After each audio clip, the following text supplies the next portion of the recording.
Hello friends, welcome to my channel green house. और आज का हमारा पौधा है गुलाब का पौधा। चार ऐसे कमेंट्स हैं जो कि बार बार मुझे आते हैं। सबसे पहला कमेंट्स कि मेरा गुलाब का पौधा बिल्कुल ग्रोथ ही नहीं करता है, कोई भी नई ब्रांच निकल करके उसके ऊपर नहीं आ रही है, जैसा का उससे लगाया था वैसा का वैसा ही पड़ा हुआ है। दूसरा, ग्रोथ आती तो है लेकिन कुछ दिन बाद जो ग्रोथ है वो जल जाती है, सूख जाती है। तीसरा, कि ग्रोथ निकलती है लेकिन ग्रोथ थोड़ी दूर जा करके रुक जाती है, यानी कि ब्लाइंड शूट में कन्वर्ट हो जाती है, आगे जाकर कोई भी कली नहीं बनाती है। चौथा कमेंट जो कि बहुत ज़्यादा आता है मुझे कि हमारे पौधे की ग्रोथ बहुत अच्छी है, बहुत सारी ब्रांचेस है, लेकिन फूल एक भी नहीं खिल रहा है, एक भी कली नहीं आ रही है। तो ये जो चार पॉइंट्स है, इनको आज के इस वीडियो में मैं आपके साथ क्लियर करूंगी कि ऐसा क्यों हो रहा है और आप इसको कैसे ठीक कर सकते हैं। इसके साथ ही एक ऐसा होममेड फर्टिलाइजर आज के इस वीडियो में मैं आपके साथ शेयर कर रही हूँ जो कि बहुत ही आसानी से आप घर पे बना करके अगर अपने गुलाब के पौधे के ऊपर लगातार 2-3 बार देंगे तो आपके पौधे में बहुत ही बढ़िया नई ग्रोथ तो निकलेगी। और इसको डालने से एक भी नई ब्रांच ब्लाइंड शूट में कन्वर्ट नहीं होगी, बहुत सारी नई कलियां और फूल आपके पौधे के ऊपर निकल करके आएंगे। तो सबसे पहला पॉइंट, अगर आपका पौधा ग्रोथ नहीं कर रहा है तो इसका मतलब आपके पौधे की मिट्टी में यानी कि जड़ों में फंगस लगा हुआ है। ऐसे में चाहे कोई भी खाद आप अपने पौधे को देते रहो, ऊपर ना तो कोई ग्रोथ होगी ना ही कोई फ्लावरिंग होगी। तो इसके लिए सबसे पहले तो आपको अपने पौधे की मिट्टी में लगे हुए फंगस को ठीक करना होगा। इसका सबसे बढ़िया और नेचुरल तरीका है कि मिट्टी का पानी आप रोक करके मिट्टी की गुड़ाई करें और मिट्टी को अच्छे से सूखने दें। मिट्टी सूखने के साथ ही जो मिट्टी के अंदर फंगस लगा हुआ है वो 90% अपने आप ही ठीक हो जाता है।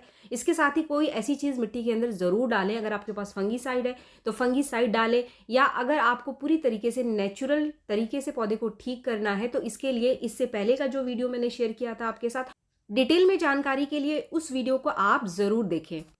मिट्टी में फंगस खत्म होते ही जड़ें ग्रोथ करना स्टार्ट कर देंगी और जैसे ही जड़ें ग्रोथ स्टार्ट करेंगी तो ऊपर भी आपको नई ब्रांचेस मिलनी शुरू हो जाएगी। इसके बाद दूसरा पॉइंट, दूसरा कमेंट जो कि बहुत ज़्यादा आता है कि हमारे पौधे के अंदर नई ग्रोथ निकलती तो है लेकिन नई ग्रोथ कुछ दिन बाद ही जल जाती है या फिर सूख जाती है। तो इसके कई सारे कारण हैं। सबसे पहले तो मिट्टी में मॉइस्चर की कमी, यानी आप मिट्टी को बहुत ज़्यादा सुखा देते हैं अचानक से, ऐसे में भी पौधे की जो नई ग्रोथ है वो सूख जाती है पानी की कमी की वजह से। या फिर आप बहुत ज़्यादा खाद अचानक से पौधे को दे देते हैं, ऐसे में भी नई ग्रोथ जल जाती है। तीसरा कारण है धूप का बहुत ज़्यादा होना, और ये जो कंडीशन है वो गर्मियों में ज़्यादा देखने के लिए मिलती है, सर्दियों में ये समस्या नहीं आती है। लेकिन मुख्य रूप से जो नई ग्रोथ जलती है वो जलती है इंसेक्ट्स की वजह से या फिर फंगस की वजह से।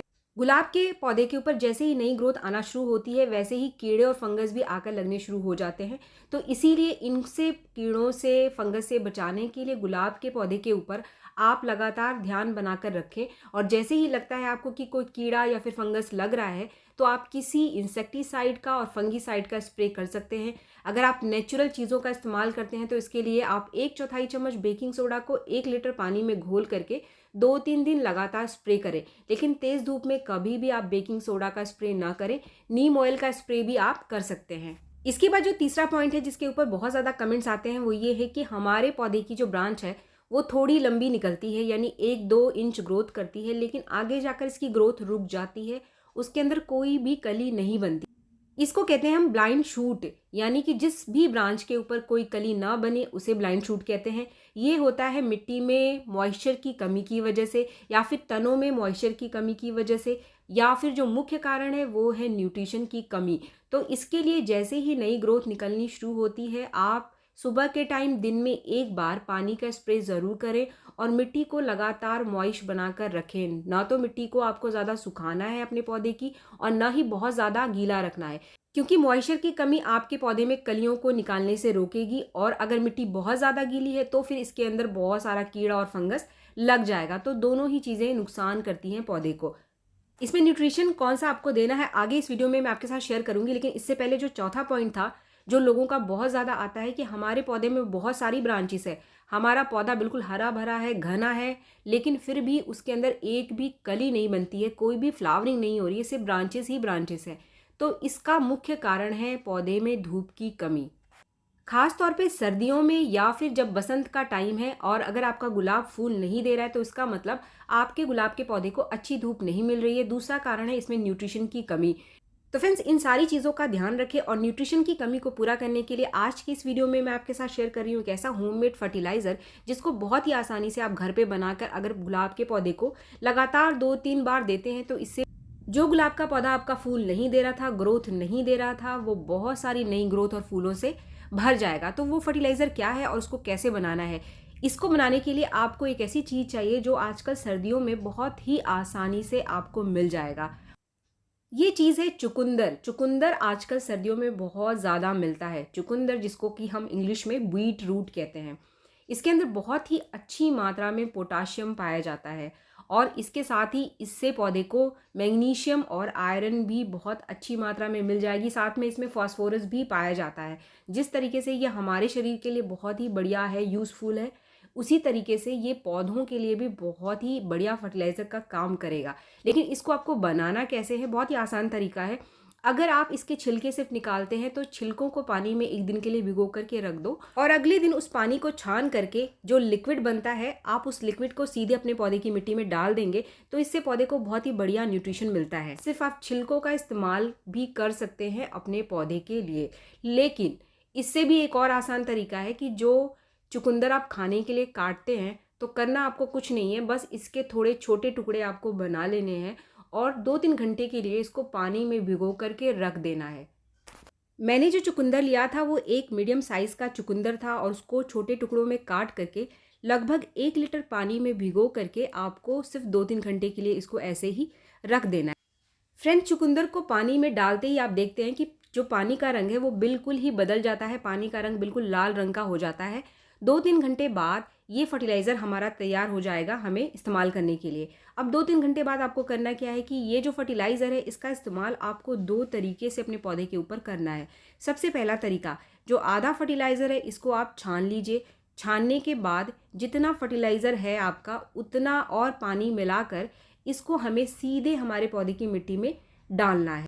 फ्रेंड्स, ये जो चुकंदर वाला फर्टिलाइज़र है इसको आपको सिर्फ 10 दिन में एक बार देना है। सूखी मिट्टी में देना है, बहुत ज़्यादा गीली मिट्टी में नहीं देना है। जब तक ये फर्टिलाइज़र देने के बाद मिट्टी सूख ना जाए आपको कोई और पानी इसके अंदर नहीं देना है। आप देखेंगे कि कुछ दिन के इस्तेमाल से ही आपके पौधे में बहुत सारी नई ग्रोथ आपको मिलेगी। जो दूसरा तरीका है कि जितना हमारा लिक्विड बच गया है इसके अंदर उतना और पानी मिला करके आपको इसका स्प्रे तैयार कर लेना है। फ्रेंड्स, अब ये जो चुकंदर के पीसेस बच गए हैं इसको आपको फेंकने की ज़रूरत नहीं है। इसको आप खाने के लिए इस्तेमाल कर सकते हैं क्योंकि हमने सिर्फ कुछ घंटों के लिए ही इसको भिगो करके रखा हुआ था। हमें सिर्फ इसका पानी चाहिए। स्प्रे तैयार करने के बाद जिस भी दिन आप इस लिक्विड फर्टिलाइज़र का इस्तेमाल अपने पौधे की मिट्टी में डालने के लिए करते हैं उसी दिन आपको इसका स्प्रे भी करना है। ये बहुत ही बढ़िया माइक्रो न्यूट्रिएंट्स का सोर्स है, यानी कि आयरन और मैग्नीशियम इससे भरपूर मात्रा में आपके पौधे को मिलेगी। स्प्रे करने से ये एक सीवीड लिक्विड फर्टिलाइज़र का काम करेगा आपके पौधे के लिए, बहुत सारी नई ग्रोथ निकालेगा। इस स्प्रे के अलावा अगर आपके एरिया में धूप अच्छी हो रही है तो रोज़ सुबह के टाइम अपने गुलाब के पौधे के ऊपर एक बार आप पानी का स्प्रे ज़रूर करें। इससे जो नई ग्रोथ निकलेगी वो बहुत ज़्यादा निकल करके आएगी और कोई भी जो नई ग्रोथ है वो ब्लाइंड शूट में कन्वर्ट नहीं हो। तो फ्रेंड्स, बस 3 बातों का आप ध्यान रखें। पौधे को अच्छी धूप में रखें, पानी का स्प्रे सुबह के टाइम ज़रूर करें और जो मैंने फर्टिलाइज़र आपको बताया है 10 दिन में एक बार डालें। आपका जो पौधा कभी भी फूल नहीं दे रहा था वो ज़रूर फूल देना शुरू कर देगा।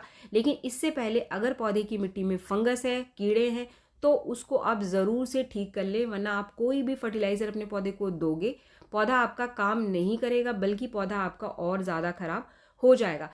तो फ्रेंड्स, सूखते पौधे को आपको कैसे ठीक करना है, अगर उसके अंदर कीड़े या फिर फंगस लगे हैं तो नेचुरल तरीके से उसको कैसे ठीक करना है।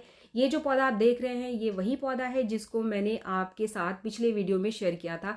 मेरा पौधा काफ़ी हेल्दी हो चुका है। इसकी जो कलियाँ खिल नहीं रही थी इसके ऊपर काफ़ी सारे फ्लावरिंग आनी शुरू हो गई है और पत्ते भी इसके खिले खिले नजर आ रहे हैं। इस वीडियो को डिटेल में देखने के लिए इससे पहले का जो मेरा गुलाब पर वीडियो है उसको आप ज़रूर देखिए। वीडियो अगर आपको पसंद आया तो एक लाइक ज़रूर करें और मेरे चैनल को आपने अब तक सब्सक्राइब नहीं किया है तो मेरे चैनल को सब्सक्राइब भी ज़रूर कर लें।